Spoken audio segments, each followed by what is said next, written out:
আসসালামু আলাইকুম বন্ধুরা, আমি লালপোল ফ্লাইওভারের উপরে উঠে ভিডিওটা করতেছি। চারপাশ আমি আপনাদেরকে দেখাতেছি। হচ্ছে যে আমাদের লালপোল, এই যে এখানে হকটল থাকে, তারপরে যাই চিটাঙের দিকে চারপাশ ঘুরে দেখাচ্ছি। ইনশাল্লাহ ভিডিওটা একটু লং হবে, আপনারা একটু দেখবেন আশা করি। চারপাশ এই যে এটা হচ্ছে যাই মুড়ি পাম্প,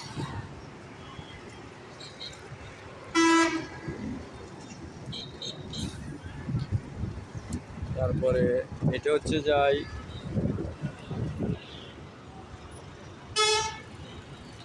একদম বন্ধুরা, আমি মেডেল স্টেকে আছি, আমি আপনাদেরকে দেখাচ্ছি।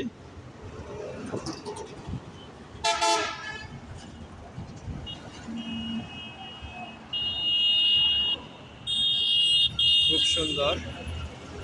তো সবচেয়ে বড় কথা হচ্ছে যাই, যদি আমাদের লালপোল থেকে যদি ফেনী এই ওভারব্রিজটা যদি একটু হয়ে যায়, তাহলে অন্ততপক্ষে যানজট বা রিস্ক থাকে না। তো আশা করি অনেকে এই ভিডিও করছেন, কিন্তু এটি বিষয় নিয়ে কোনো কাজ হয় নাই। তো সকলে আশা করি আমরা বেশি বেশি করে শেয়ার দেব, যাতে করে সকলের নজরে ভিডিওটা পৌঁছায়, যাতে আমাদের এই লালপোল থেকে এই ফ্লাইওভারটা যদি নির্মাণ করা হয়, তাহলে আমাদের এদিকে আর কোনো অ্যাক্সিডেন্ট বা কোনো দুর্ঘটনা ঘটবে না। তো এই বিষয়ে একটু আপনারা একটু শেয়ার দিবেন বন্ধুরা। আমরা তুলে ধরছি এটা উপরের মহলে যাতে পৌঁছায় এই ভিডিওটা। আশা করি কাজটা হলে অন্ততপক্ষে অত্যন্ত ভালো হবে। তো বন্ধুরা, আবার আমি আপনাদেরকে এইদিকে দেখাচ্ছি।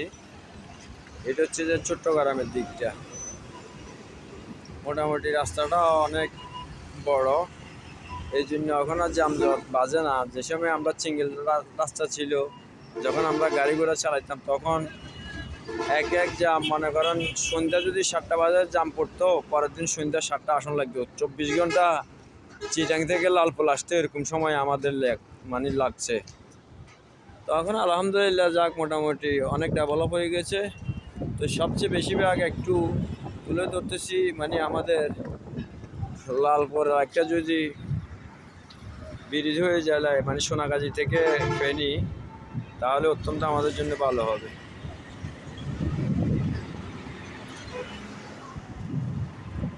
এই যে ট্রাকগুলো দাঁড়িয়ে রয়েছে, বাস বাইপাসে ট্রাকগুলো আছে।